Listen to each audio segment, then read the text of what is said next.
कभी कभी जीवन में हम सब कुछ करते हैं, मेहनत, संघर्ष, प्रयास, फिर भी मन में एक शून्यता रह जाती है। हम सोचते हैं, मैं इतना कर रहा हूं, फिर भी सुख क्यों नहीं मिल रहा। इसी प्रश्न का उत्तर गीता के द्वितीय अध्याय में भगवान श्री कृष्ण देते हैं। कर्म योग का रहस्य।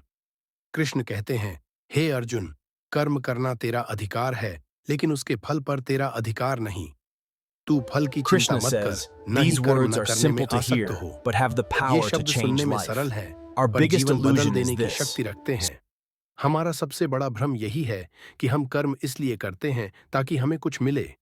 पर गीता कहती है, कर्म इसलिए करो क्योंकि कर्म स्वयं में पूजा है, क्योंकि कर्तव्य ही धर्म है।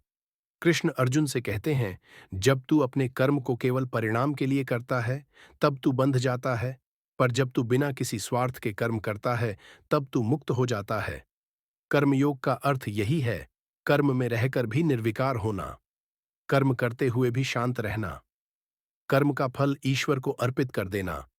कृष्ण अर्जुन को समझाते हैं, जो व्यक्ति कर्म को ईश्वर के प्रति समर्पित करके करता है, वह कभी बंधन में नहीं पड़ता। वह कर्म के बीच में भी शांति को प्राप्त करता है। यही वह अवस्था है जब मन स्थिर हो जाता है। जब हम अपने कार्य को पूजा मानते हैं, तब हर कार्य साधना बन जाता है। कृष्ण कहते हैं, योगः कर्मसु कौशलम, यानी योग है कर्म में उत्कृष्टता, कर्म में संतुलन, कर्म में निपुणता। जब हम अपने कार्य को सर्वोत्तम भाव से करते हैं, बिना लोभ, बिना भय, बिना अहंकार, तब हम कर्मयोगी बन जाते हैं। अर्जुन अब समझने लगा था कि जीवन केवल परिणामों की गणना नहीं है। जीवन तो एक यात्रा है, जहां हर कदम एक साधना है, हर कार्य एक तप है, और हर क्षण एक अवसर है ईश्वर से मिलने का। कृष्ण बोले, अर्जुन, जो व्यक्ति कर्म में भी निःस्वार्थ रहता है, वही सच्चा योगी है। वह जल में कमल के समान है, संसार में रहते हुए भी संसार से अछूता। गीता सिखाती है कि कर्म से भागना नहीं, कर्म में समर्पित होना ही मुक्ति है। सच्चा योगी वही है जो काम करता है, पर मन में मैं नहीं रखता, जो सफलता में अहंकार नहीं करता और असफलता में दुखी नहीं होता।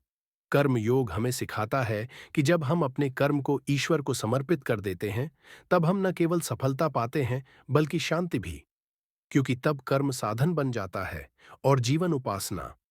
कृष्ण अंत में कहते हैं, हे अर्जुन, जो अपने कर्मों को मुझ में समर्पित करता है, जो मुझ में आसक्त है, जो मुझे ही अपना परम लक्ष्य मानता है, वह मेरे द्वारा संरक्षित होता है। मैं स्वयं उसका मार्ग बन जाता हूं। यही है कर्मयोग का रहस्य, जहां कर्म पूजा है और परिणाम प्रसाद, जहां कार्य ही ध्यान है और सेवा ही मुक्ति। गीता हमें याद दिलाती है कि हर कर्म, हर सांस, हर क्षण में ईश्वर छिपा है।